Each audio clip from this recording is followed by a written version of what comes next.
अनेक अडचणी येत आहेत महिलांना, कारण की आपण यामध्ये अपडेट केलं आहे की पतीचं किंवा त्यांच्या वडिलांचं नाव त्यामध्ये केवायसी केलं जावं, मात्र आता त्यामध्ये अनेक अडचणी येतात. हे साधारणपणे रोज 4 ते 5 लाख महिलांचं केवायसीची प्रक्रिया ही साईटवर पूर्ण होत आहे. साधारणपणे 1 कोटीपेक्षा जास्ती महिला आज बऱ्यापैकी त्यांचं केवायसीची प्रक्रिया झालेली आहे.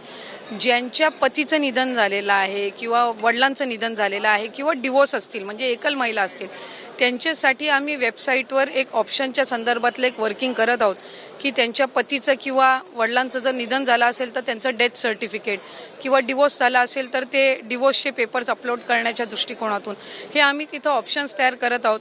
त्यासाठी वेबसाईटमध्ये ज्या काही त्या पेजवर ज्या काही बदल करण्याची गरज आहे त्याची प्रक्रिया ही आम्ही सुरू करत आहोत. त्यामुळे साधारणपणे ज्या सर्व पात्र महिला आहेत त्या लाभापासून वंचित राहता कामा नये या दृष्टिकोनातून आम्ही काम करत आहोत. नाही, अशा 18 नोव्हेंबरपर्यंत साधारणपणे केवायसीची प्रक्रिया आहे.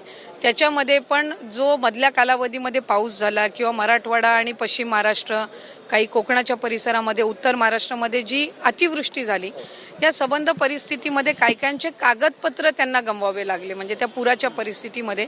तर त्या संदर्भातला निर्णय हा आम्ही त्यांना एक्सटेन्शन देणं, मुदतवाढ देणं हे आम्ही निश्चितपणाने त्या ठिकाणी करू आणि कुठलाही पात्र लाभार्थी लाभापासून वंचित राहणार नाही याची दक्षता आम्ही नक्कीच. आता तुम्ही मतदान केलं